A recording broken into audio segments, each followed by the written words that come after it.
Hi guys, happy Monday. Yes, it is a different day. Even though I look the same, this is my tried and true go-to keep warm in the house hoodie.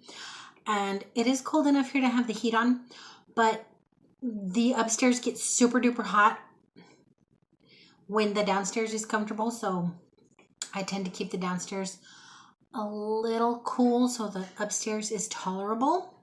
And I got to cover up.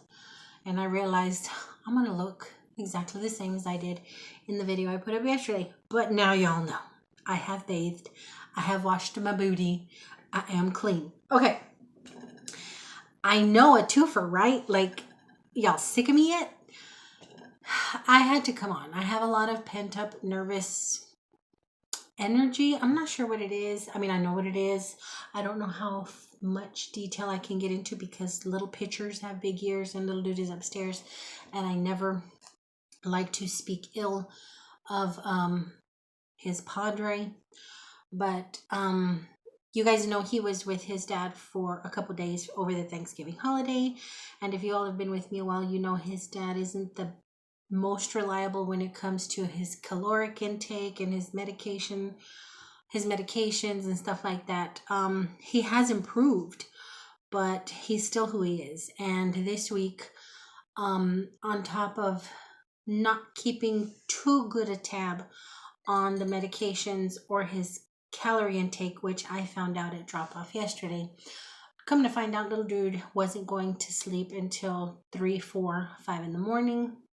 And then he let him sleep all day the first few days, which is fine. They're on holiday break. You know, if they want to stay up playing or whatever, that's okay. As long as they're safe in the house, it's okay.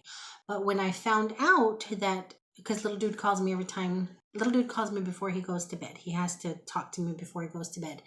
And he was calling me at 3 o'clock, 3:45. I'm awake anyway. I don't sleep. But I thought that was strange. But I figured, like I said, they're on vacation. Well, when I realized that he was staying up all night long and sleeping all day, I let his dad know, you're going to have to wake him up early Sunday. I don't care if that little boy doesn't go to sleep until 6 in the morning. Let him have a few hours, but you're going to have to wake him up early, around 10:30, 11 at the latest, because if he doesn't, if he sleeps all day Sunday, he won't be able to sleep at night, and he will be a mess come Monday morning for school. I spoke to him about it. I texted him twice reminding him, do not let him sleep in on Sunday.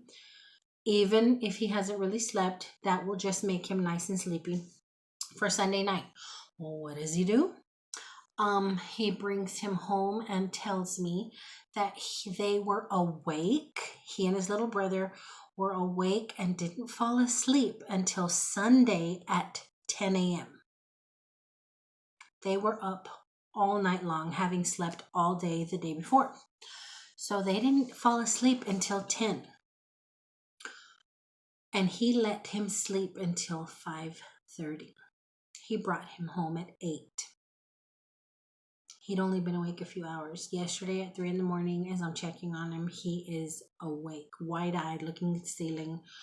And there's nothing I can do. I jokingly told his dad when he dropped him off, I'm going to have to slip him some Benadryl because that knocks me out, to knock him out. I don't mean that. I just knew it was going to be torture for this poor kid. And I don't really think he slept because the last time I checked on him was 3 in the morning. I had to get some sleep. I usually fall asleep around that time, 3:30. And I dozed off at my 3 o'clock check. When I woke up at 6 to wake him up, he was up out of that bed, which is not like him. You have to drag him out of bed. He was up and out of the bed, brushing his teeth and getting ready. So I'm like, I don't think he slept. I don't think he slept because he's too perky. He's probably just like wired at this point, because that happens to me. I can go so long where I'm absolutely exhausted and then the point of exhaustion passes me and boom, I'm awake. And I think that's what happened to him because I didn't have to fight him.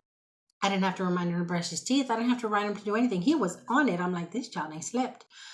But I was upset about that just because why do I even ask you to do these things when I know you're not? But his health is so important. And because he had improved on the medication, stuff like that, I figured waking a kid up would be easy. No, he didn't want to. I couldn't wake him up. They had just fallen asleep. It would have been too hard. And then he wants to complain that the kids don't listen to him. When he and his little brother get together, they're like a force to be reckoned with, and they don't listen to him. I'm like, he doesn't listen. They don't listen to you because you don't put your foot down, because you give in, because you don't establish any rules, because you don't establish any guidelines, any limits. You want to complain to me that they don't listen to you? Okay, fine, whatever. You don't listen to me. But anywho, it's like I'm not raising this kid. Like, I don't know what his sleeping pattern is. But anywho, poor little kid. Right now, he's up there, I'm sure, loading up his newest Nerf gun because he wants to use it against me. He's like, Mom, you gonna surprise me? Because I surprise him by shooting at him from upstairs. Like, I'll lean over and pow, and that's how our Nerf fights start. So he was kind of hinting around and suggesting, wondering if I was going to surprise him. He just wants to shoot me in the booty with that new Nerf gun. It's really awesome. Well, it's an Adventure Force. It's not a Nerf. It's an Adventure Force. So cool. But he's up there. He's tired. I can hear it in his voice. I can see it in his little eyes. But of course, he's going to deny it. But I'm going to put him in bed here soon. Anywho, I say all that to say that I was really bugged about his dad not listening to me. But what really irked me, and I had to talk about it today, when I jokingly said I'm going to give him some Benadryl just to knock him out, he said, oh, why didn't I think of giving him these sleepy gummies that his wife gives his little boy and their 2-year-old daughter? I'm like, what are you talking about? He goes, it's these gummies that you give them and they knock out. I said, oh, melatonin? He's like, yeah, that's it. He goes, I can just start giving Caleb that. No, you're not going to medicate my child to put him to bed. You are going to set a bedtime, and you are going to stick to that bedtime, and you are going to be the adult, and you are going to make rules. And I told him, I'm not trying to tell you how to run your household. I'm not, but I know my kid. I know the level of rest that he needs, and I understand, and I know that he follows schedules and patterns. So you ain't gonna dope up my kid, okay? Get over yourself. That is the easy way out. That is the lazy way out. You're not gonna dope my kid up. You're gonna set ground rules, and you're gonna set bedtime. So we discussed that off and on today via text, and surprisingly, he wasn't defensive or angry or start yelling, because that's usually his go-to. But I was a little stressed out about that. And I started noticing when I got home that I had a lot of nervous energy. So I thought, well, let me get on here and do another little something with you guys. A couple of things. I want to review a movie. I'm going to do that. I'm going to try and squeeze that in at the end. A movie that I've watched quite a few times. I really, really like it. And I'm not just saying I like it because Tom Hardy's in it. Because I watched a movie last night that Tom Hardy was in that was terrible. But we can do that one later. But this particular movie, I'm really enjoying. And I'm just amazed at the caliber of acting on it. And it's so under the radar. Although one of the actors was nominated for Best Supporting Actor in 2012 for it. It's an older movie. But we'll get into that here in a little bit, because I've been threatening to review a movie for a while. But anywho, I went to the Dollar Tree yesterday after the grocery store.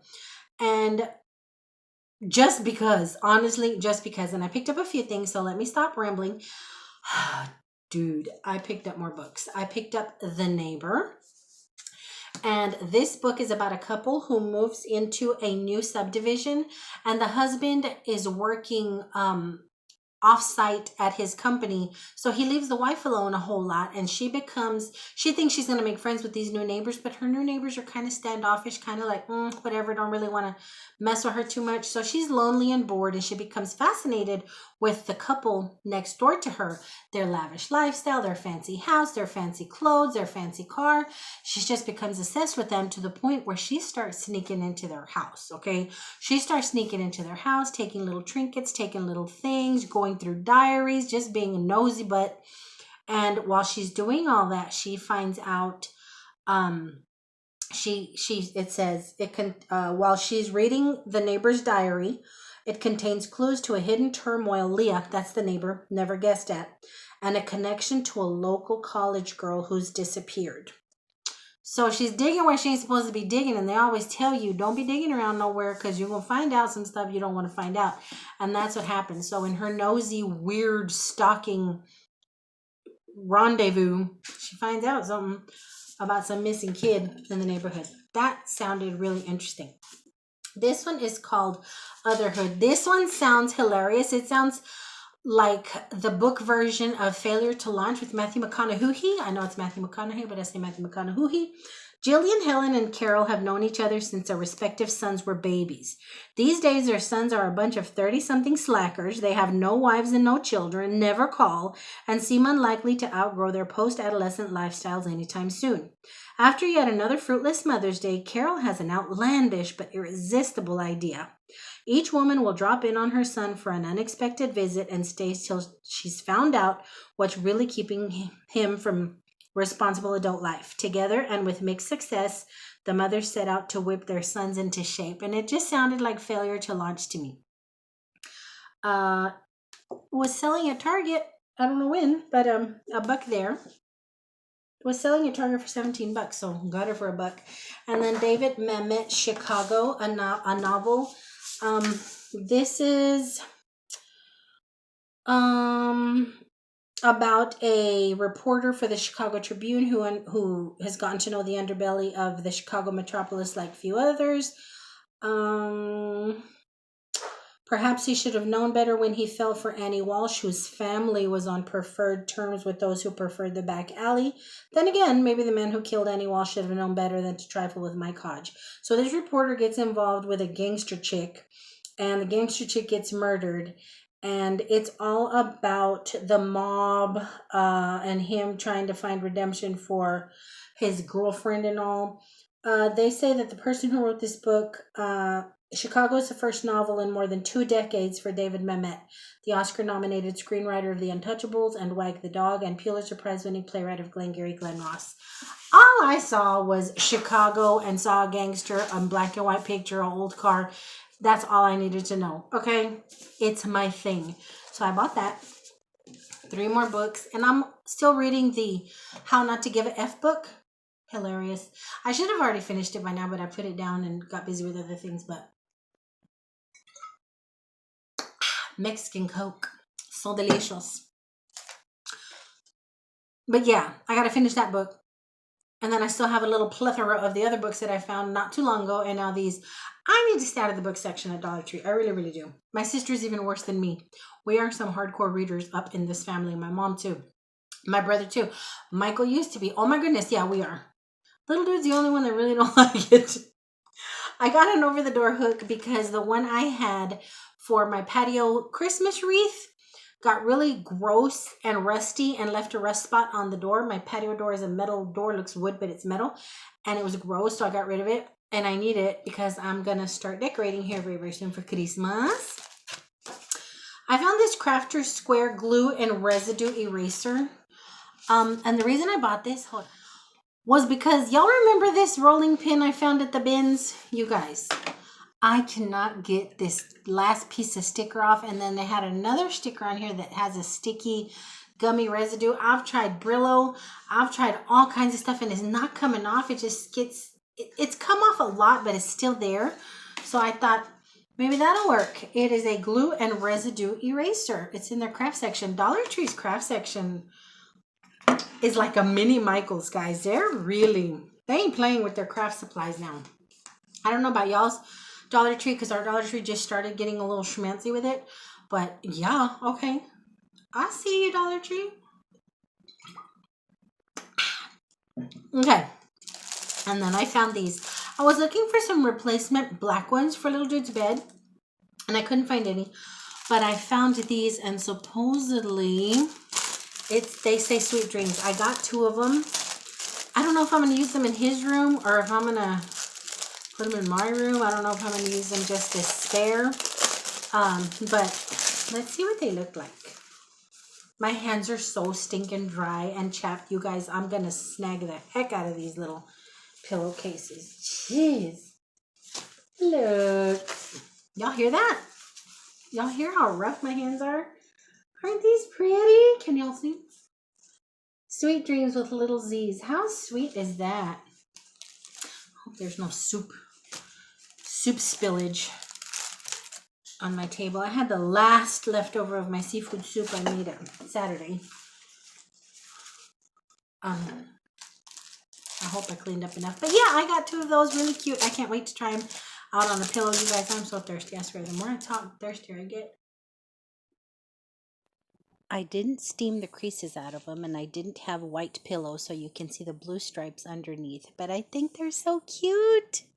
And that's it, just a few little things that I picked up at Dollar Tree. And then the only other thing that I wanted to share with y'all was, y'all remember the purple wine glasses I found at the bins? I was so excited that day. I kept finding purple things everywhere. Well, look. I was putting my laundry baskets back in the little laundry closet, which is where I had these. And the laundry basket hit it and it fell and it broke. And I debated whether I should throw all of them away because I don't like 3 of glasses. It's only 3. And, so I thought, what if I can repurpose this into some kind of craft? I thought maybe if I glue it, I could put a little succulent in it, or if I glue it, I could use it like a little jewelry drop for rings or earrings or whatever, just, like a little catch-all. But I'm like, that's going to look kind of crusty. So I remembered I had these little amethyst stones just scattered in my bathroom on one of my little perfume tray things. So I thought I could use some adhesive. Yeah, he's warming up. I can hear the Nerf. I could use some adhesive fix-all with these little stones and this little doohickey and see if I can create something. I got on Pinterest earlier to see if there was anything I could do with broken wine glasses, and there were some things that I ain't the craftiest person in the world, but some of the stuff that people created was just like, why would you even take a picture of that and put it on Pinterest?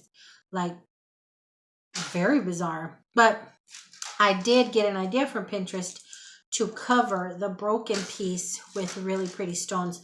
So I'm going to try it. Worst comes to worst. If it sucks, then I'll just peel off my little amethyst stones.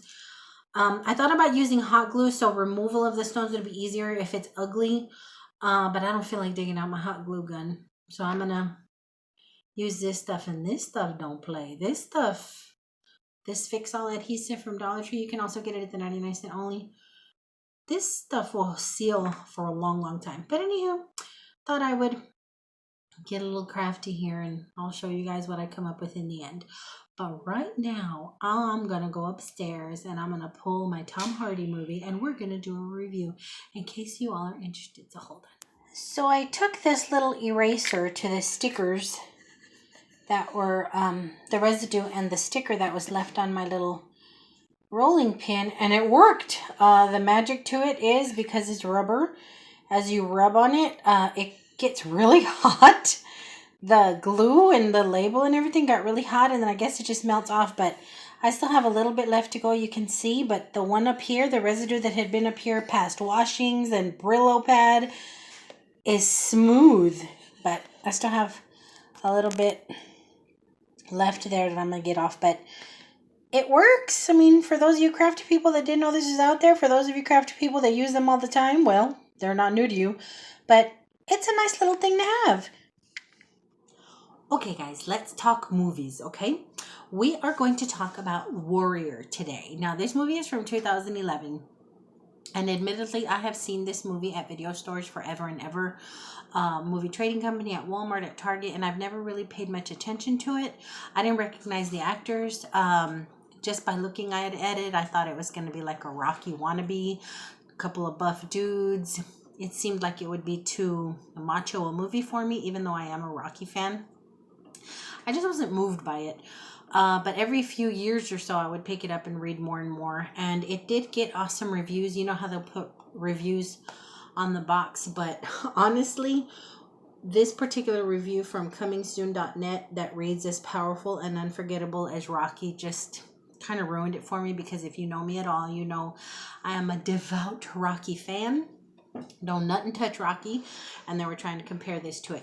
Well, about a month ago, when I became obsessed with Tom Hardy after watching Lawless, I did my research and tried to find as many movies that he was in, and this one popped up. I'm like, oh my gosh, is that Tom Hardy? I had no idea. So I went ahead and looked at the reviews a little differently because I did find out what an awesome actor he was. This has Tom Hardy, Joel Edgerton, and Nick Nolte in it. Nick Nolte kind of scares me. Most movies he's in, he kind of like gives me the creeps, but he is such an amazing actor. And when I tell you, the trio of these guys on this movie is absolutely amazing. Okay, so a lot of you guys probably have seen it because it's been around a while, but if you haven't and you're interested in a redemptive, powerful, moving movie, you guys got to watch it. The acting is incredible. If the sport of MMA is involved in here, and that's exciting, but it's not overly it's not overpowering. Like the whole movie isn't about MMA. It incorporates family issues with MMA, with coming together and falling apart. It's perfectly balanced. It's an awesome movie. So the movie is: an ex-Marine haunted by a tragic past, Tommy Reardon returns home and enlists his father, a recovering alcoholic, and his former coach to train him for an MMA tournament awarding the biggest purse in the history of the sport. Tommy's estranged brother Brendan, a former MMA fighter unable to provide for his family as a public school teacher, also enters the competition. Set on a collision course with each other, the two brothers must finally confront the forces that tore them apart, all the while waging the most intense winner-take-all battle of their lives. Okay, so all I can tell you guys, I don't want to give anything away if you guys haven't watched it. It is absolutely amazing. The acting on this movie, all of them, Tom and Joel and Nick Nolte, I'm telling you, the three of them together is just such a powerhouse trio. Their chemistry, the connection they have. I mean, they could not have picked a better family for a movie. It's exciting. It's touching. You're just like at the edge of your seat on some of it. Your heart is breaking. You're cheering. You're kind of torn. You want this to happen, but then you want that to happen. Absolutely amazing. Nick Nolte was actually nominated for Best Supporting Actor for this movie in 2012 at the 2012 Oscars. He didn't win. I don't know the name of the man who won, and I haven't watched the movie that the man who won was in, but I really want to, because if he was better than Nick Nolte on this movie, I've got to see that for myself. But this movie is really awesome, you guys, and I'm not just saying that because Tom Hardy's on it. No, because Tom Hardy has been in a few movies that I was left like, huh? And I will give you very honest opinions about some of them. But this one, he shows his acting chops. You want to choke him at times, and then other times you just want to hug him. The same with Joel Edgerton on it. Nick Nolte is so gruff and scary to me usually, but there's one scene in this movie where couple of scenes in this movie where your heart breaks for him. All I will say, if you are interested in watching The Warrior, there is a scene, I'm not going to give you any details, but there is a scene in a casino that rolls over into the next scene in a hotel room. Between both scenes are Nick Nolte and Tom Hardy kind of going through some things. Those two scenes are absolutely amazing. Some of the best acting I have seen in a movie. It's amazing. Like, you are just caught up, and your whole spirit and your whole mind and your whole heart is just caught up in what is happening between these two men. And then the very end of the movie between the two brothers is absolutely amazing. One of the best scenes I have ever seen, next to Rocky calling out for Adrian after he wins. Like, it's that powerful. That heart wrenching, yet it makes you kind of cheer and makes you kind of cry.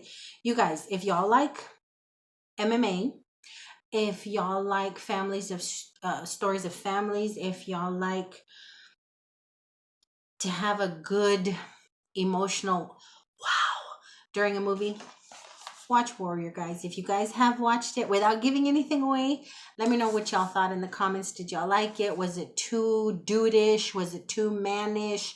Tell me, guys, if you liked it or not.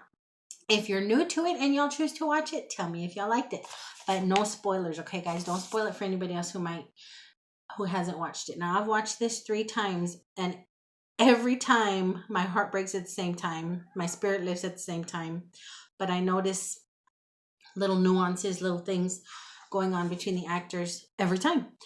But this is my review for Warrior. This is my review for Warrior. I'm trying to think how I can rate it.